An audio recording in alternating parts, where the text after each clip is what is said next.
including our very esteemed guest speakers. Inc. was formed about 4 or 5 years ago, and the main aim of Inc. is to create a positive narrative about India, Indian culture, Indian traditions in academia. That is the main aim of Inc. And the way we have conceived it is to bring together academic scholars from a range of disciplines working in Europe and America, and of course in India and everywhere in the world. The aim is to be that focal point that galvanizes intellectual power so that we can together create a positive narrative about India, Indian society, and Indian contributions. So that is a broad aim of Inc. with which we formed it. And it gives me a great pleasure to invite you all to be a very active part of the membership of Inc. And on this particular occasion, I consider it a privilege to welcome Professor Sahasranam and Dr. Kondaya, our esteemed guest speakers, to talk about this fascinating article, which I had the privilege of reading through as well. So I really loved their approach, which highlights a number of positive aspects which are there in our religion and how that also impacts entrepreneurship and the way entrepreneurship is done. So I open the floor to them. But before that, very quick introduction about the speakers. Professor Hasnam Srivashi is a professor at Adam Smith Business School in Glasgow. And Dr. Kondaya is an assistant professor of OB at IIM Calcutta. Dr. Sahasranam also has the distinction of being 40 under 40 award winner. It's a wonderful accomplishment, and we all congratulate him for being a very proactive and enthusiastic supporter of this cause in his own work and in his daily life and practice. I've seen a couple of his conversation articles as well, which talk about the positive aspects of Hindu religion. Now, over to the guest speakers of today. And once again, I hope you all have a great time listening to them. Thank you so much, Jagannath Pavanji, for the warm introduction. And thank you so much, Sunilji, for hosting us. So on behalf of both Anupama and myself, glad to have this platform to talk about our new article. The way we thought we would structure this session is in two parts. First part is more trying to introduce the article, because for us, the way when we were conceiving the article itself, we were kind of seeing it in a way where just kind of bringing to light a very unique aspect of religion intersection entrepreneurship, which predominantly in the literature has been discussed largely from a Christian and Islamic perspective. And we were bringing in the sort of Hindu lens to that literature. So way we see this particular piece of work is in some way setting a foundation around a new concept. And we want this discussion today to partly reflect on the learnings that we've kind of had through the literature and through the particular article, but also towards the second part, understand how as a collective, because like those who are in this room are really people who are deeply engaged and interested in the space. So how can we kind of set an agenda around the space in terms of future conversation? So we have structured the session in two parts so that we kind of capture both these elements. And we are really glad to see all of you joining in, a mix of both academic scholars as well as practitioners in this space who have thought deeply about this intersection. So thank you so much for joining in for the session. With that background, let me share the screen and start with a wee background to what we did, and Anupama would come in and throw some of the light in between as well. So the way we will do this is narrate it as a story, because that we feel connects with people more deeply rather than giving it as a conventional presentation. Let me take you back to late 2023. The Scottish Data Lab, they were doing a podcast with somebody called Paolo Benanti. He is the Pope's AI advisor. As in the Pope in Vatican, he is the AI advisor to the Pope. They were doing this podcast with Professor Polo. He is an academic in one of the Italian universities, and they were doing this podcast to understand that intersection between AI and Christianity. And they wanted a 2 minute soundbite from other religious perspectives to add towards the end of the podcast. And that's when they reached out to one of the Scottish temples with whom I actively volunteer, and they asked me to kind of give this 2 minutes soundbite. The question that I was asked was, how do you think AI would influence the future of Hinduism 50 to 100 years into the future?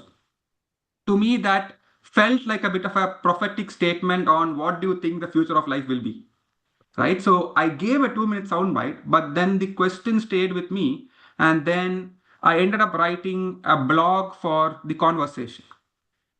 The blog was looking at the intersection between AI and religion, but I took the Hinduism example towards the second part of that article to talk about the link between Purusharthas and linking it to AI. I thought it was just another blog because I've been writing blogs for a while, so it's like just another blog. But what happened, literally over 10 days, the blog had more readership than all my research put together until that point of time. And suddenly, out of the boom, began to be seen as this intersectional person between AI and Hinduism.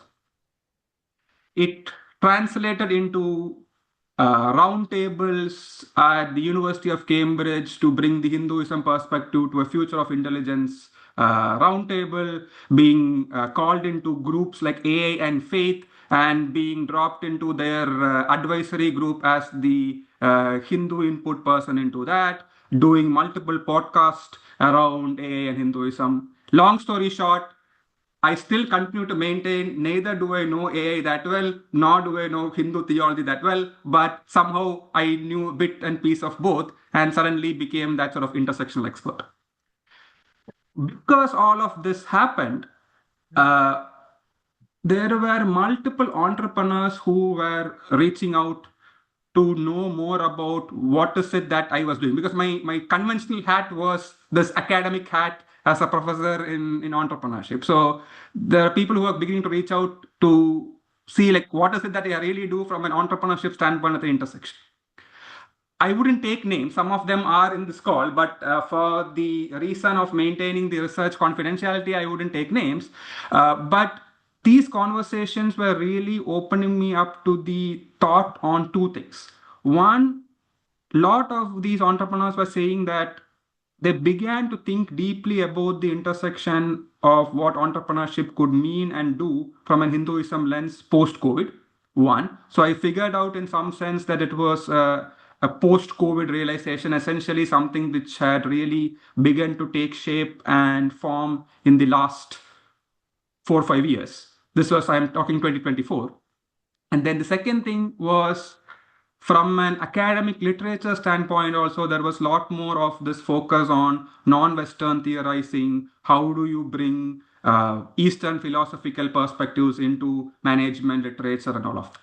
So I knew both of these were happening from an empirical standpoint and from an academic literature standpoint. And Anupama, who is the co-author on this paper, I had met her in 23, if I'm not wrong. She was doing her PhD at IIM Bangalore, and her PhD was very interesting because she was focusing on Ayurveda. And she was looking at how entrepreneurs in the Ayurveda sector were creating categories, and she was doing a historical study. She was looking at, I let Anupama give the full detailed story, but what was really striking for me was there were PhD students in top institutes looking at this intersectional sort of a story. And when I met her at the EGOS conference in 2024, I told her like there's these things which I am beginning to hear from a lot of the entrepreneurs. But That I'm eating and I'm also in a meeting. uh, Tauhanji, can you mute? Yeah. So I was hearing, I was connecting up with Anupama to say that there is a lot of this interesting coincidental conversations that I'm having with these entrepreneurs. And this closely ties to a lot of the literature that she was already engaging with. So she was engaging quite a bit with all the decolonization type literature. And I told her that I'm having access and I'm having these conversations. Given what you are also doing in the similar space, would you like to kind of come on board to see if we can do something together? So this happened sort of mid 2024. And then around that time, we also saw that there was a call out in the Entrepreneurship and Regional Development Journal, which was asking for papers at the intersection between religion and entrepreneurship. So uh, there was, since 2019, there has been a new stream of literature that has opened up in the entrepreneurship stream, which is really looking at the intersection between religion and entrepreneurship. Most of its literature has been around Christianity and Islam so far. So we clearly saw, when we saw this call, that there's something that we could do at the intersection of Hinduism with entrepreneurship. And that's really how this paper really took shape and form. To give you a bit of now academic background, religion from a literature standpoint is defined as systems of meaning that is embodied in a pattern of life, community of faith, and with a worldview of the sacred. And it shapes how cognition, attitudes, and practices really approach economic activity. So this 2021 piece by Smith and others really called for like a theological turn within the entrepreneurship literature. And since then, there has been a group of academics at the University of Miami where they have a center called Leading Integration of Faith and Entrepreneurship. Which Brett Smith, who is also the same person who wrote that JBBI and the JBB article on the topic, and they lead this center, which is a center exclusively on faith and entrepreneurship. This center is partly has funding from a lot of Christian philanthropic investors. And we also know from discussions with Brett Smith and others that there is a Cincinnati church, which has funded and created a whole incubator itself, right? Which is wanting to look at the intersection between Christianity and entrepreneurship. So globally, we were clearly seeing, and all of this was really happening in the last 5-6 years, right? So we were clearly seeing this broader trend within the US, and you might have also heard in the news about Peter Thiel and his investments around church and Christianity and the rest of it. And Peter Thiel is one of the gurus when it comes to entrepreneurship, given 0 to 1 and PayPal and all the rest of it, right? So we were seeing that there is a movement building around that intersection. And that movement really was talking predominantly from a Christian standpoint, which is where it was mainly anchored in. We knew about a couple of papers in JBE and in other places which was talking about the Islamic perspective, and again, a couple of papers which were talking about it from a Buddhist standpoint.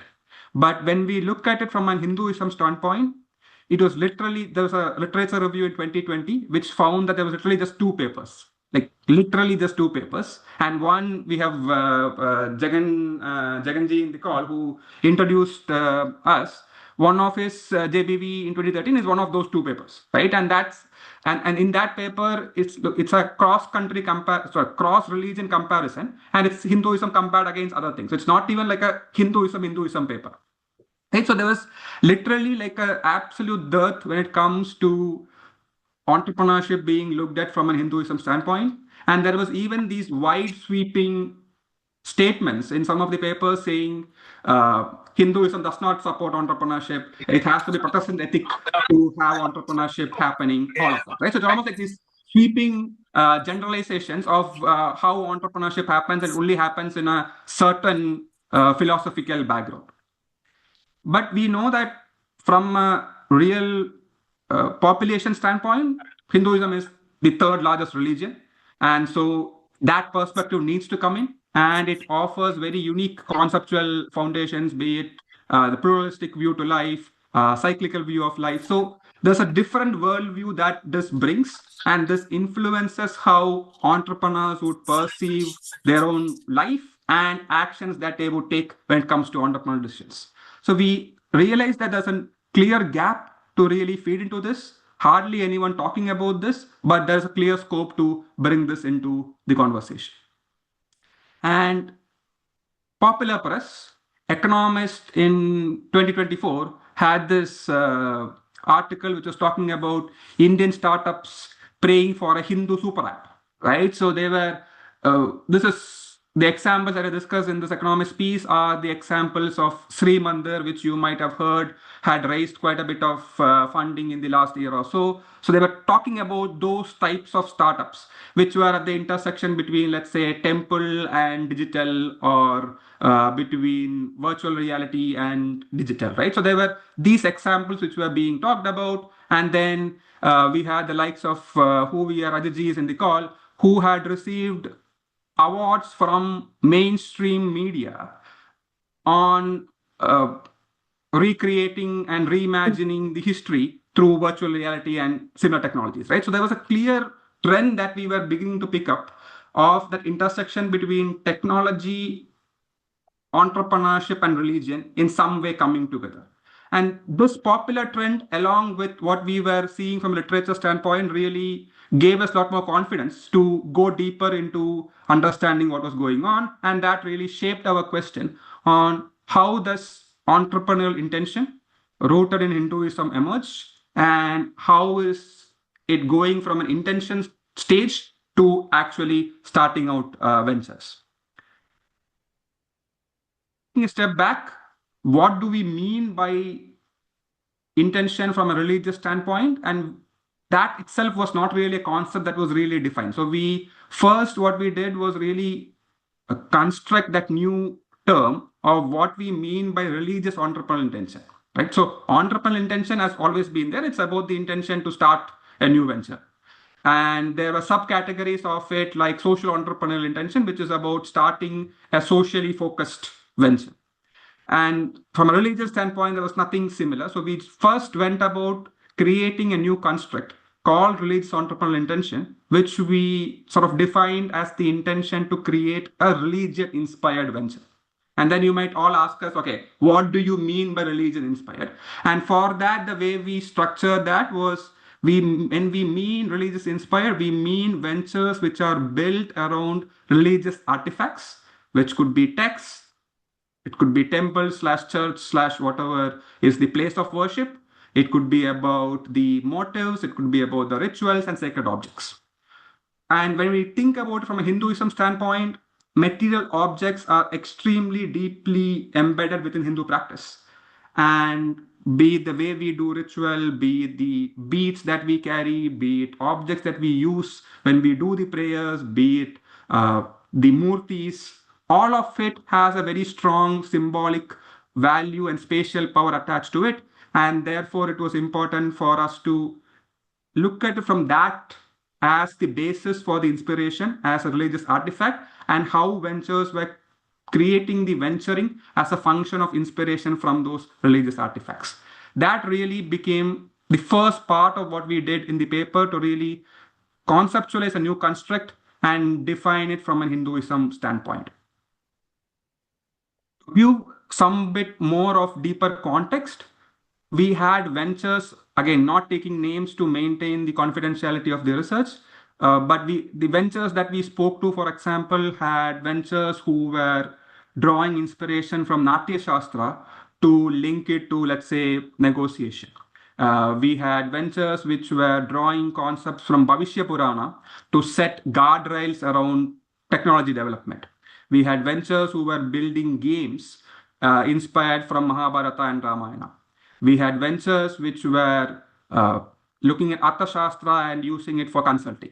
Again, Yoga Shastra and using it for consulting. So this is the spectrum of ventures that we really anchored in on as the pool of ventures with whom we had these deeper conversations. When it comes to data, initially, it was all exploratory conversations because we didn't know that there was a research stream to be built in around this. So around the time my initial conversation blog happened and some of the data that fed into that were these initial exploratory conversations. And then we went deeper into a more systematic, in-depth interviewing since July, when Anupama had also kind of joined in the team. And then between July and September of 2024, we did in-depth interviews with Hindu religious entrepreneurs. And the definition that we had of them were people who were taking inspiration from Hindu religious artifacts and developing products or services based on that. We complemented the interviews with secondary sources in terms of websites, annual reports. Some of them even shared their internal presentation documents. So we used all of that as the database for the research. From a point of view of analytical approach, straightforward academic research approach in terms of how the coding is done and all of that. At this point, what we were beginning to hear from these conversations were first key anchor was there was a strong argument to put forward around how colonial thought had changed a lot of the perspectives around Hinduism. Because for this audience, it might not be that new, because a lot of you would already resonate with the fact that a lot of traditional knowledge, indigenous knowledge, got in many ways sidetracked or was began to be thought as anachronistic because of colonization. So for this audience, it might not be that new. But when we looked at it from a literature standpoint, especially within an entrepreneurship literature standpoint, the mainstream argument within that was this link between capitalism and Protestantic, right? Because in many ways, Protestantism was what was seen by Max Weber and others as what inspired capitalism as a form of ideology, and from that is what entrepreneurship really came. And during the colonial rule, these principles in many ways transferred over to former colonies of the West, including India, and that clearly sidelined indigenous knowledge perspectives and indigenous religions, calling them as traditional or anachronistic, out of sync with what the modern world wants. And what all of this did is it really compartmentalized the mindsets for a lot of people, including people like us, where we began to really separate out between sacred or faith related aspects to be things that are just for the private life. And when we were looking at it from a career standpoint, or when we were looking at it from how we would engage in public, it was all about having the secular hat on. Including for me, until about 3 years ago, I would very clearly categorize myself also to be in this sort of block, where when I'm talking in from a personal home and temple standpoint, I would have the sacred approach to it. But when it came to university, academia, or rest of the public engagement, it would not be any public showcase about sort of sacred aspects, or not even have the depth of conversation to some of the sacred aspects in public. And we clearly saw this was what literature was also saying, because that's what the educational system was meant to, in some way, train us into or get us to think about.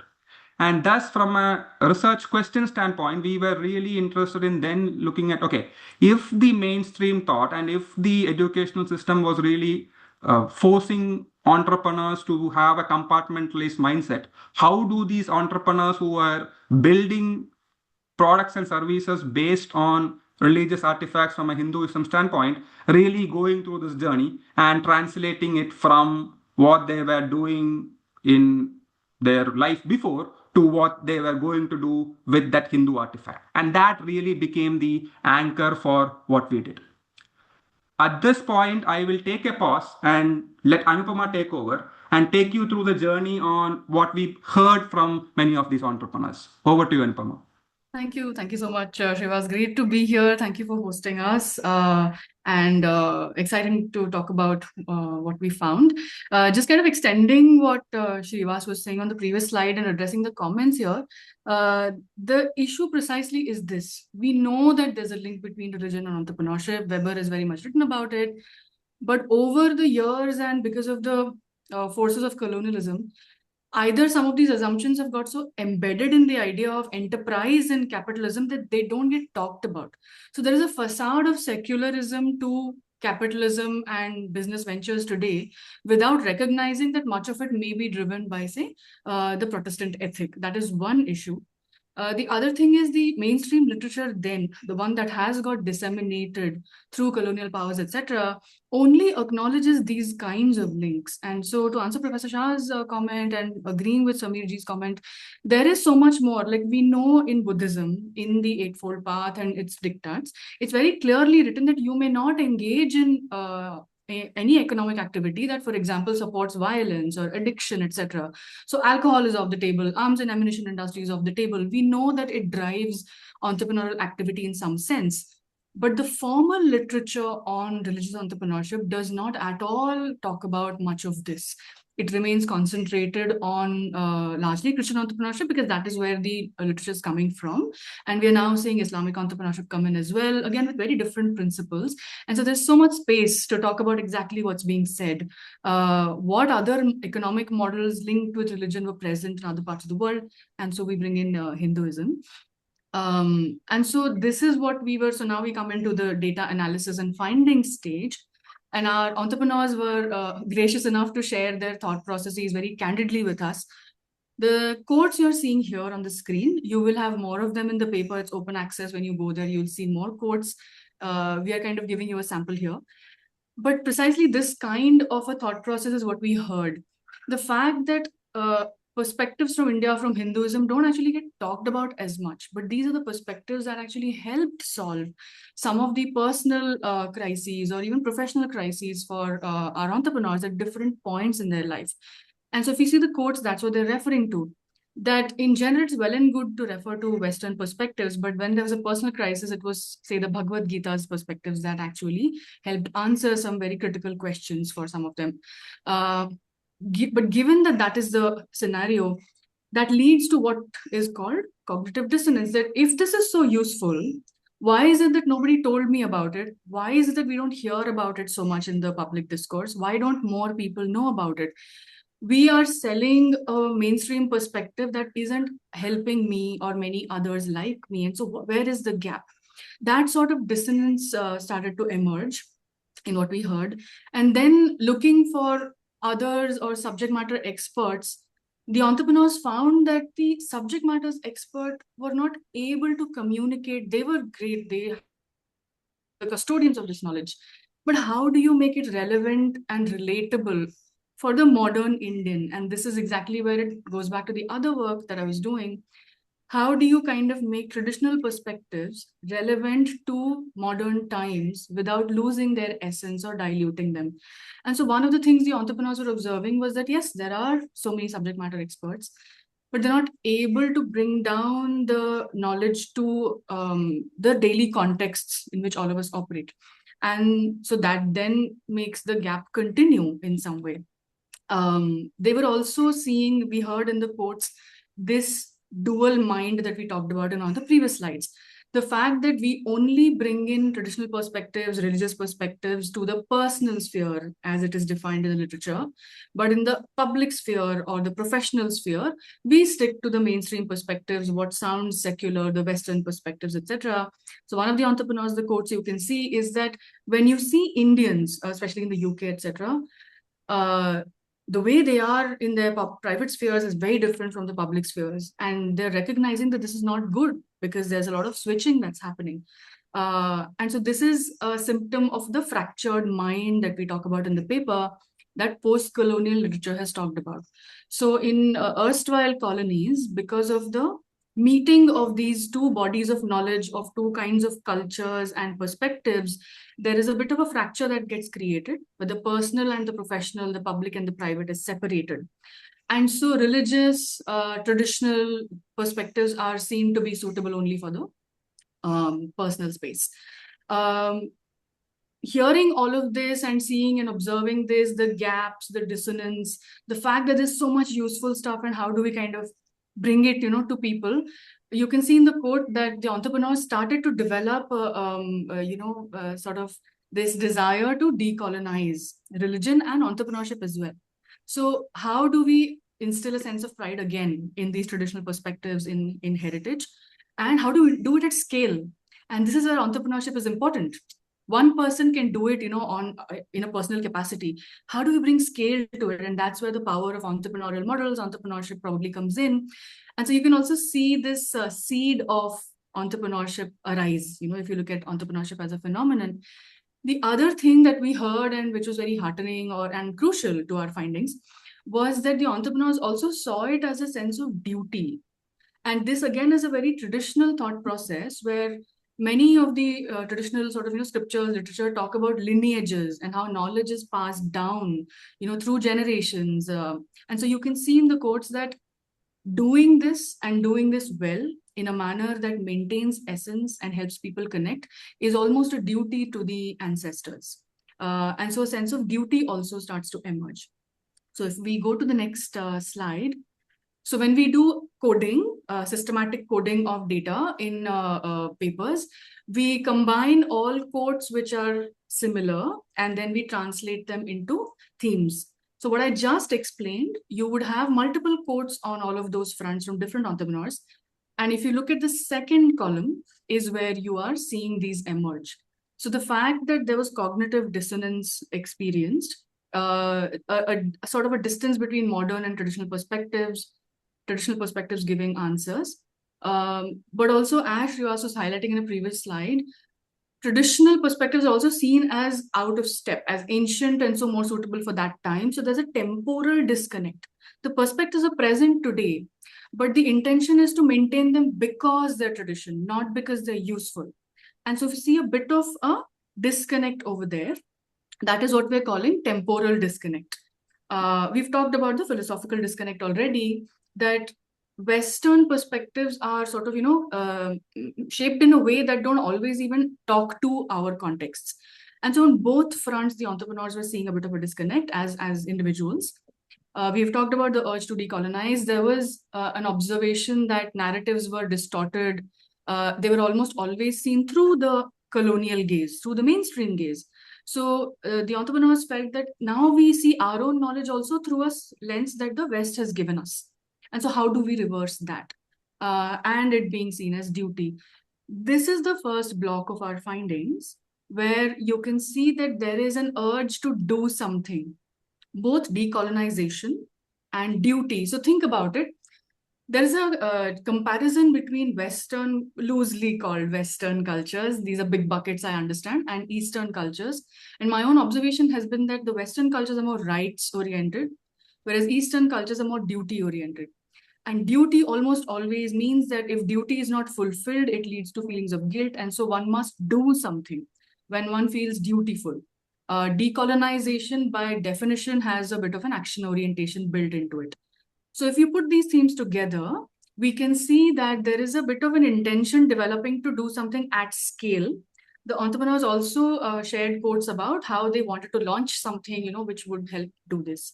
And so the first block of how the entrepreneurs did this was by developing Hindu religious entrepreneurial intention. So we contextualize religious entrepreneurial intention to Hinduism over here.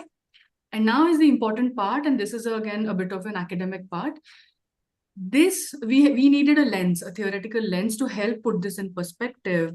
The key part is this anachronism, tradition and modernity encounter. And that's what I essentially work on. So when you take something that is in a different time, in a different place, in a different space, and transport it somewhere else, that academically is called translation, not the way we use it in daily language, but translation as an act of sort of re-invoking something in a new place, new space, new time. So there's temporal translation, there's spatial translation, etc. And that's exactly what we heard as an attempt. How do we take those perspectives, even from subject matter experts, and bring them into present time to make it relatable for modern Indians, for modern times? And so there's an element of translation here that we heard. And so we decided to use that lens. This is where the second block begins, if we go to the next slide. And this is the part where the entrepreneurs shared quotes with us in terms of how they went about building the ventures. And again, we'll show you the model very quickly, but here the quotes are talking about, and here you can see how then, now this is my intention, which is how do I decolonize? It is my duty to bring it to modern times. That first of all required the entrepreneurs to re-engage with traditional knowledge. And all of them chose different directions, and which is the beauty of it. Some of them chose, for example, the quote here is about, visiting and reacquainting with the concept of ether, which is one of the 5 elements, through the temple in Chidambaram, and going into it very deeply, understanding its philosophy, understanding the concept very deeply, and then being inspired by that to build something. We had entrepreneurs, for example, in the text organizing slide that we saw, who engaged with the Arthashastra, who engaged with the Yoga Sutras as a singular body of work, and the kind of focus. Some of them even learned Sanskrit again to be able to do this with high fidelity. So the first was to reacquaint yourself and study the scriptures or traditional knowledge, the one that interested them, the one that inspired them, and then from there, the important part was to kind of translate that. The concept here is contemporization, right?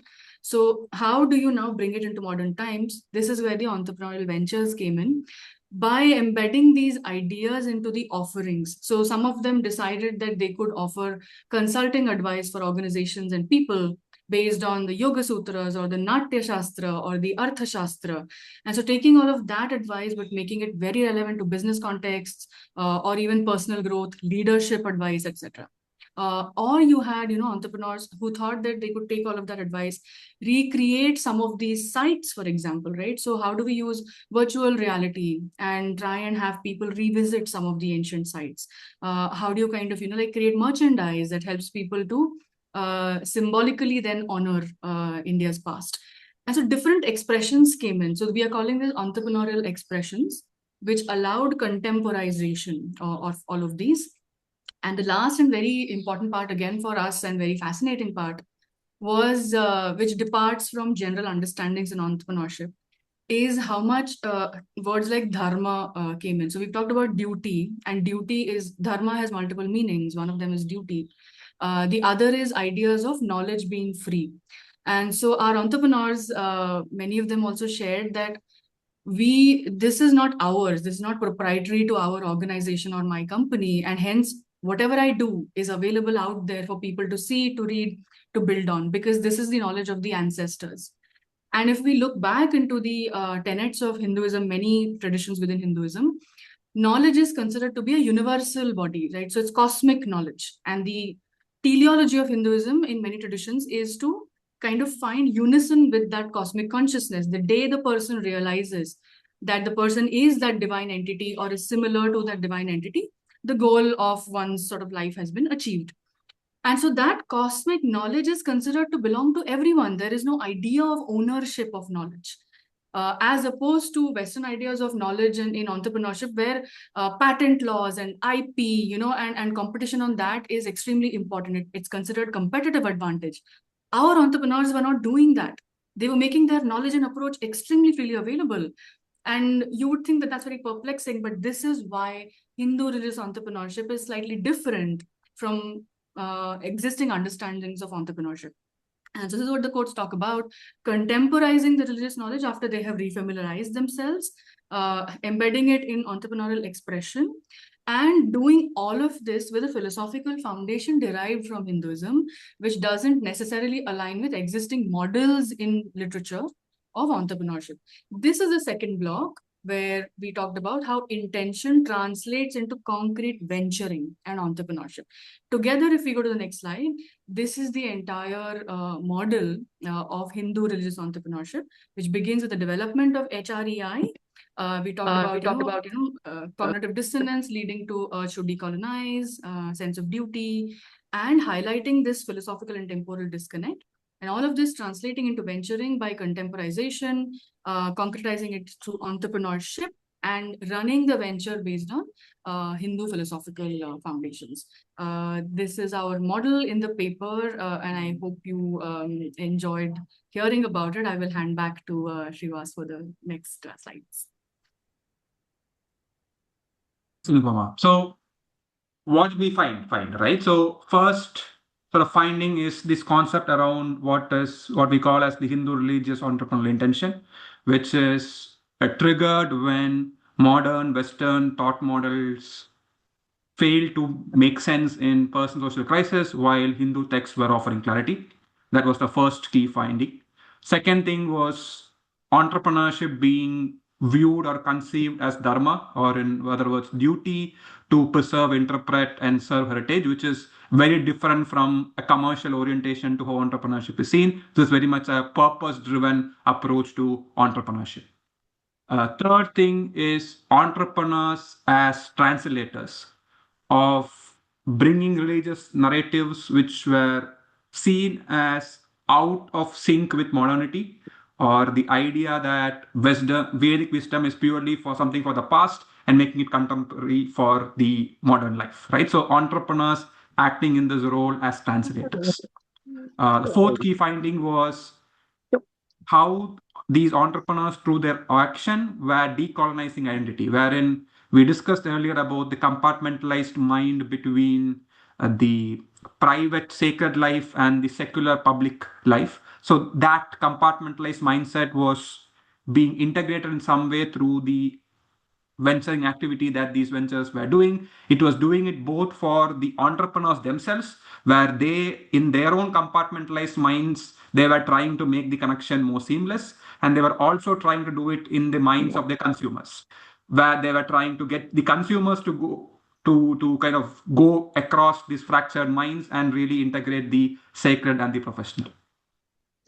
All of this really told us that there is a new way to building startups, where they were clearly focusing on deprioritizing profits, focusing on knowledge being shared more openly, and a new form of purpose-driven entrepreneurship. So the broader narrative on purpose-driven entrepreneurship has been about, let's say, socially conscious entrepreneurship or environmentally conscious entrepreneurship. Yes, they're all there, but this, we are really anchoring it as a newer category of purpose-driven entrepreneurship, where it is in many ways deprioritizing profits, which could be thought very similar to how social entrepreneurship models also work. But there are other elements to this purpose-driven entrepreneurship, which is much more unique and different from a social entrepreneurship in general.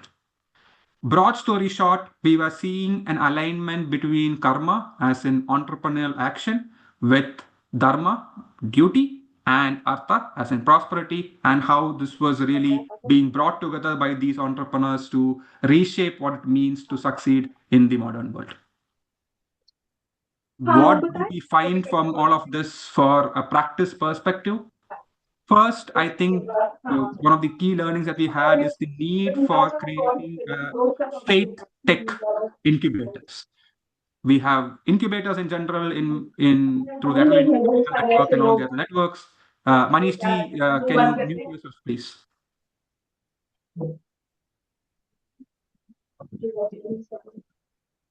Okay. So these faith tech incubators would be one type of practice-oriented action that we could take, where we link students with temple custodians, with religious scholars, to really create that space where seamless conversations happen between these diverse actors to build new venturing in this intersectional space. Point one. Point two, because these entrepreneurs are purpose driven and they intentionally deprioritize profits, conventional venture capital angel investment networks might not really work ideally for some of these actors. We have seen this again in the social entrepreneurship context, where they created a new category of impact investment type actors, right? So we probably need to now think of something similar to create a more of a religious entrepreneurship specific impact investor type network, or think sort of a bit out of the box to see, similar to what the Cincinnati Church had done to create an incubator and support system around faith tech in Christian space. Should we now think about temple trusts and temple trust linked investment vehicles? Because if you think historically, if you go all the way back to the Chola period, we have had Just 1 second, Srivashi. I'll request Manishi to mute himself. Otherwise, Sunili, because you're the admin, can you please mute Manishi on the mic? Yeah, there's just too much echo going on here. Okay, I'll look at it. Just 1 second. Yeah. Oh yes, no, that's muted now. Okay. Srivashi, please go on. Yeah. Thank you, Jaganji. So when we think about these temple trust linked investment vehicles, and if we go all the way back to the Chola period, we have had the likes of Ainur, which were these 500 shareholder Shreni vehicles. And I'm sure you had, I think last month, Sriram was the speaker at the Inc. Consortium webinar, right? So Sriram would have talked about this in his book, where he talks about these Shrenis and these different business groups of the Chola period in some way. And if we think about it from what Sriram had in his book and what Sanjeev Sanyalji and others have written around it, it's clearly about how temples were acting as banks, right? So we could probably think about it in some similar sense to think about temple trust linked investment vehicles as a mechanism of really creating support for Hindu religious oriented entrepreneurship.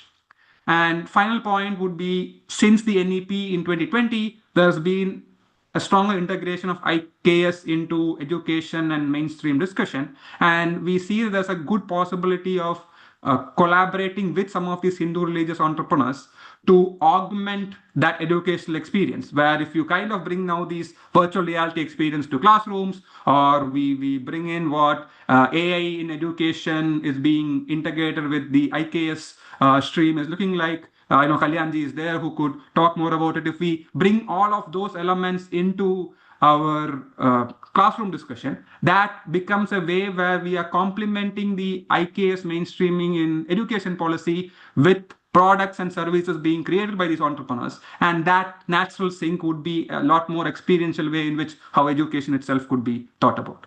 So these are all some of the things that we could potentially be doing in practice.